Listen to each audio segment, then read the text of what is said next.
네, 오늘은 국내에서 가장 대표적인 오피스에 투자하는 신한알파리츠에 대한 말씀을 드리려고 합니다. 지난 시간과 같이 종목 분석 그리고 신한알파리츠가 10월에 유상증자가 예정이 되어 있습니다. 그래서 유상증자에 대한 분석까지 오늘 드리려고 합니다.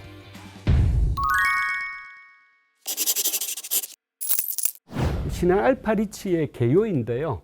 신한알파리츠는 아주 이른 시기에 상장을 했습니다. 2018년에 판교에 있는 자산을 사면서 상장을 했었고요. 배당은 1년에 2번, 그리고 시가총액은 10월 기준으로 약 5천억 정도 수준이 됩니다. 신한알파리츠의 주가 흐름입니다. 몇 번의 유상증자를 거치기는 했지만 주가는 현재 상장된 리츠 중에서는 상당히 주가가 높은 그 리츠 중에 하나입니다. 네, 자산 편입 연역입니다. 2018년에 판교에 있는 자산을 취득한 이후로 현재 10개 자산을 보유를 하고 있고요. 여기 이제 색깔이 다른 용산 더 프라임타워 매각이 작년 8월에 있었습니다. 이 이야기에 대해서는 제가 지난 영상에서 신한알파리츠 13% 특별 배당한 내용에서 제가 설명을 드렸던 내용입니다. 네, 지난번 SK리츠 분석 때와 동일하게 첫 번째는 이 자산이 포트폴리오에 있었던 10개 자산이 얼마나 우량한 자산인지, 그리고 두 번째 순서를 좀 달리 하겠습니다. 이 포트폴리오를 어떤 전략에 따라서 포트폴리오를 구성하게 됐는지 전략에 대한 말씀을 드릴 거고요. 세 번째는 차입, 동일합니다.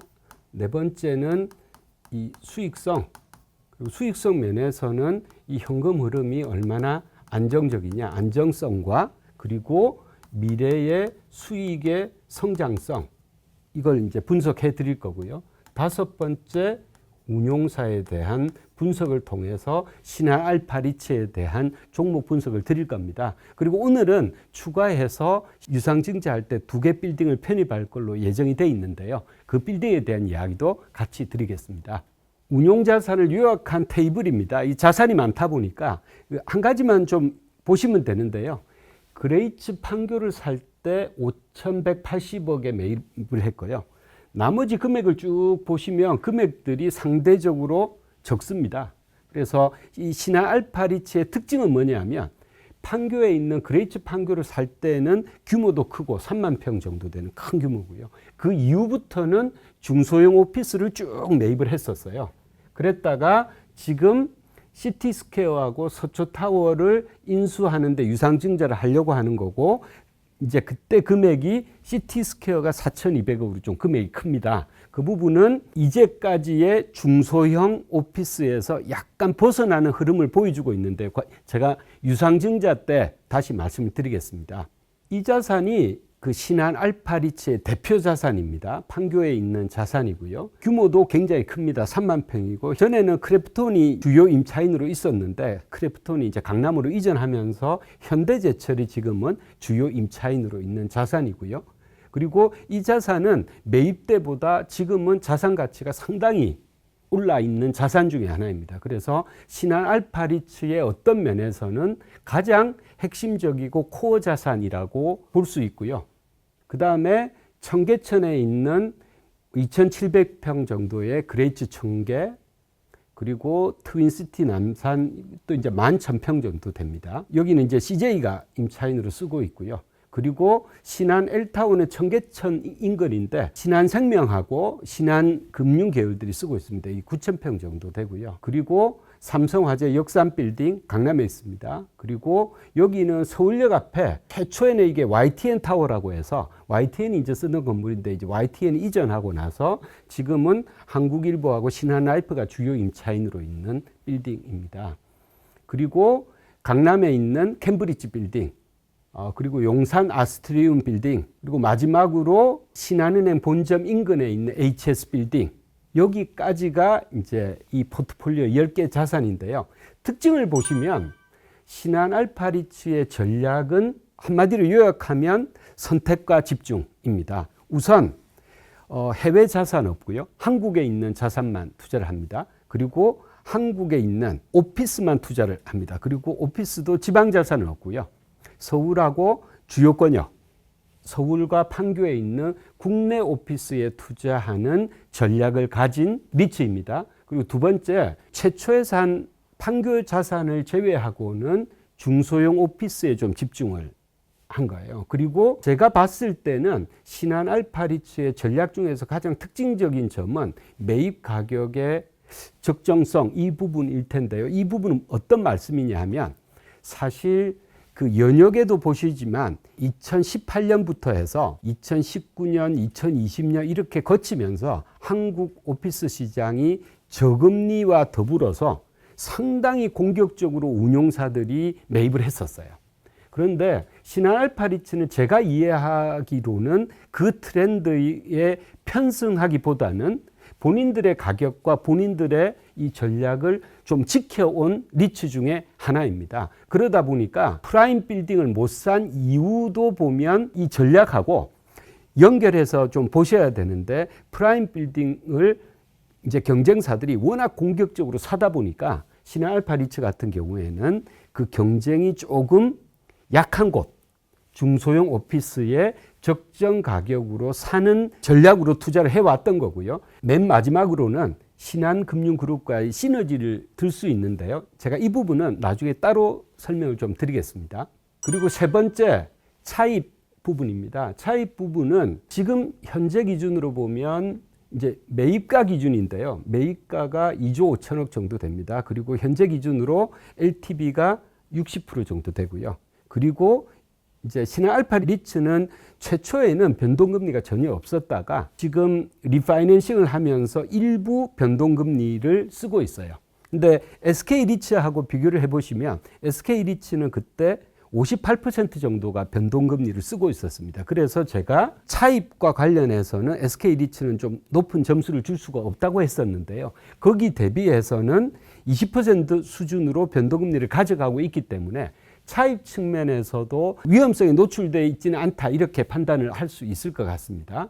그리고 지금 현재 LTV는 매입가 대비해서 60%이지만 좀 전에 말씀드렸지만 판교 같은 경우에는 자산가가 상당히 많이 올랐기 때문에 실질적으로 지금 현재 자산가치 대비해 보면 LTV가 50%대일 거예요. 그런 측면에서도 신한 알파리츠는 차입 측면에서는 안정성을 보여준다, 이렇게 말씀드릴 수 있습니다. 그리고 이제 수익성에서 첫 번째 안정성 부분인데요. 지난번에 말씀드렸던 SK리츠와 비교를 좀 해보겠습니다. 그러면 가장 큰 특징은 뭐냐면 이 부분인데요. SK리츠 같은 경우는 임차인이 종로타워를 제외하고는 전부 SK였죠.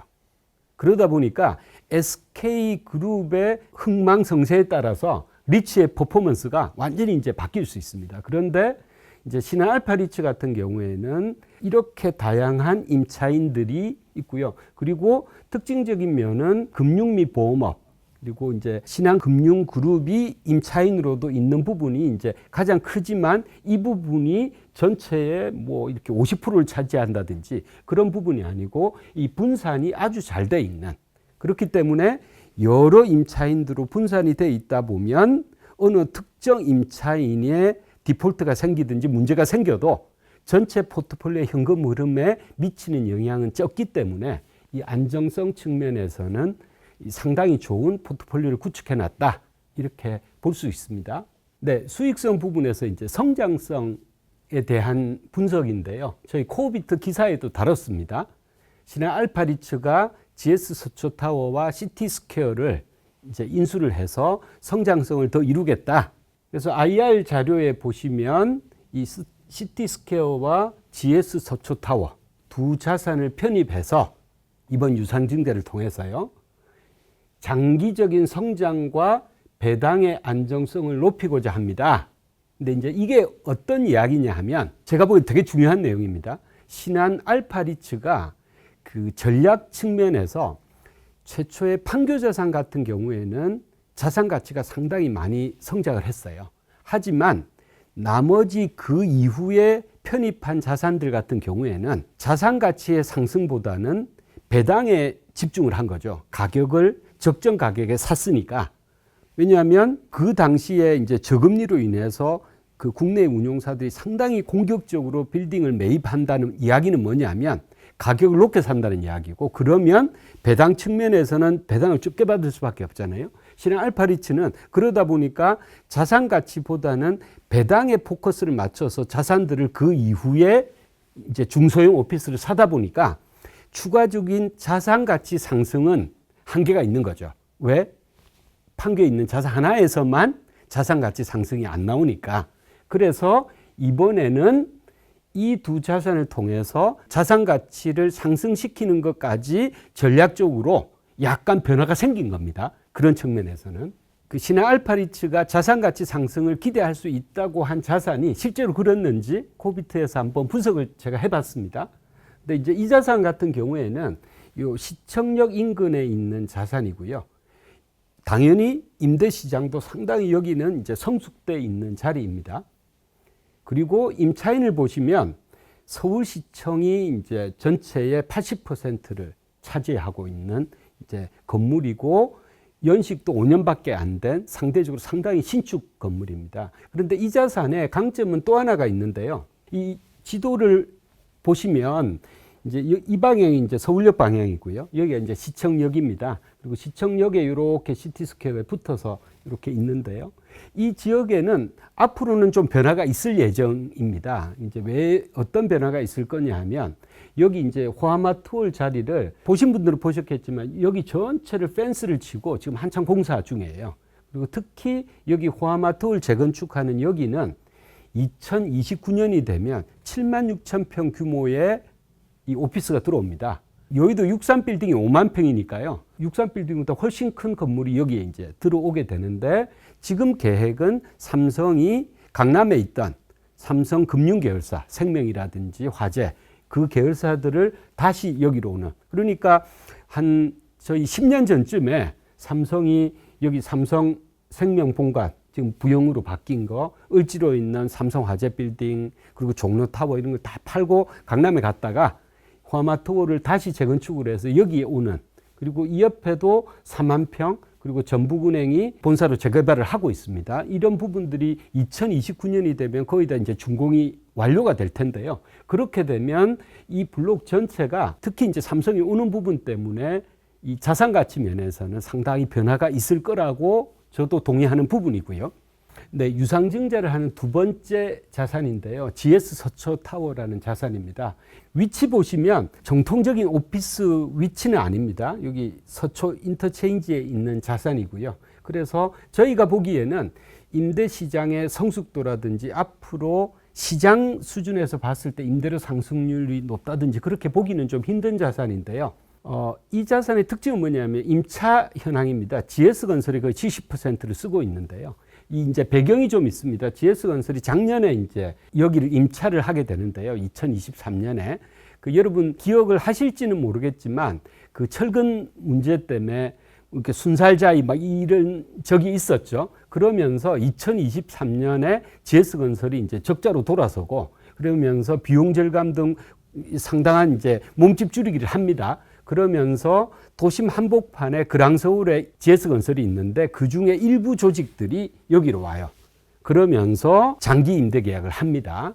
그러면서 이제 이 신한 알파리츠는 그럼 뭘 기대할 수 있겠어요? 사실 위치적인 면에서는 그렇게 향후에 자산 가치 상승을 기대하기는 뭐 좀 어려운 자산일 겁니다. 하지만 이 이제 어쨌든 강남이라는 점, 그리고 이제 두 번째는 GS건설의 안정적인 현금 흐름.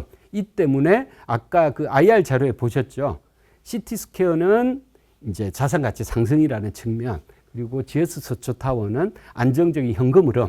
이 두 측면에서 유상증자를 하겠다. 이제 이런 전략입니다. 네, 아까 두 번째 전략 분석에서 이제 뒤로 밀어놨던 이야기가 있습니다. 신한금융그룹과의 시너지 부분인데요. 여기 보시면 그 아까 시티스퀘어 지도입니다. 보시면 그 신한은행 본점이 여기 있죠. 근데 그 이 포트폴리오 중에 하나가 HSBC 빌딩이 여기 있습니다. 그리고 시티스퀘어 여기 있고요. 그래서 결국 신한은행은 이 HS 빌딩에 만약 공실이 생긴다고 하더라도 신한은행에서 임차 수요가 있을 때는 우선적으로 쓸 수 있기 때문에, 그리고 위치도 이게 이제 가까우니까요. 그런 측면에서는 신한 알파리츠가 매입하는 자산들을 보면 상당히 금융그룹과의 시너지라든지 이런 부분들을 염두에 두고 매입하는 부분들이 있어요. 그리고 이뿐만이 아닙니다. 저희 코비트에서도 다뤘던 기사인데요. 그 현재 청계천 앞에 조흥은행 본점 자리가 재개발이 승인이 났습니다. 그 올 9월 달에요. 그래서 신한금융그룹의 수건 사업이었는데 여기가 40층짜리 173m 건물이 이제 들어설 예정입니다. 청계천 앞에 보시면 여기 현재 이제 조흥은행 본점이죠. 그리고 이 건물이 2031년이 되면 40층에 170m, 도심에서 이제 가장 높은 건물 중에 하나가 될 겁니다. 그리고 그레이츠 청계가 이 옆 건물이에요. 그리고 그레이츠 청계가 일부 외부 임대를 하지만 일부는 또 신한금융그룹에 필요해서 자체 임차 수요도 이제 해소를 하기 때문에 신한알파리츠의 전략적인 큰 특징 중에 하나는 신한금융그룹과의 시너지입니다. 네, 마지막으로 이제 운용사에 대한 분석인데요. 2017년에 설립이 됐습니다. 그래서 2018년에 그 판교에 있는 자산 인수하면서부터 이제 본격적으로 운영이 됐었고요. 그리고 그 이 신한알파리츠 운용사에 대한 분석에서 가장 특징적인 측면은 그때 SK리츠 같은 경우에는 자산의 성격이 다른 자산들이 이제 많이 있는 것 대비해서는 여기는 국내에 그리고 특히 핵심 중심권역에 있는 서울 판교까지 해서 핵심 중심권역에 있는 오피스 자산만을 사고 관리하고 팔고 하는 이 선택과 집중이 돼 있는 운용사이기 때문에 전문성 면에서는 상당히 이제 후한 점수를 줄 수 있겠다. 이렇게 저는 이렇게 보고 있습니다. 네, 이제 정리를 해 드리려고 합니다. 우선 그 자산 측면에서 전략 측면에서 차입 측면에서 동일하게 저희가 분석을 했는데요. 사실 신한알파리츠 같은 경우에는 저는 이제 주목하는 점이 명확한 전략이 있다는 부분입니다. 상당히 국내에 상장되어 있는 리츠들이 이 정확한 전략적인 방향성이 희미한 데들이 많아요. 그런데 신한알파리츠 같은 경우에는 이제 명확한 전략이 있습니다. 이제 시작은 성장, 판교하면서 성장에 포커스를 했다가 그 이후에는 배당, 그리고 이제 다시 자산가치 성장도 추구하는 전략으로 가고 있고요. 그리고 차입 측면에서도 변동금리 비중이라든지 보면 안정적인 측면을 볼 수 있었습니다.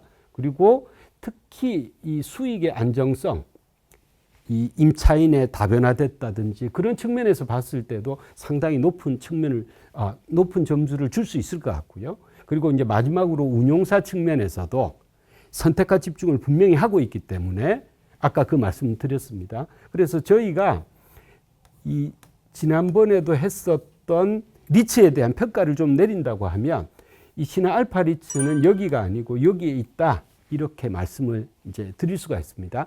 다만 한 가지 이제 생각을 하셔야 될 부분은 여기가 전문화된 리츠의 장점이 있는 반면에 이제 한 가지 감안하셔야 될 부분은 만약에 서울 오피스 섹터 시장 자체가 이제 안 좋아질 때는 이제 신한알파리츠 같은 경우에는 전문화된 리츠다 보니까 사이클이 있다는 점만 유념하시면 신한알파리츠는 아주 좋은 리츠 투자 종목 중에 하나일 거라고 말씀을 드릴 수 있을 것 같습니다. 코베 리츠 해설집 이상으로 마치겠습니다. 감사합니다.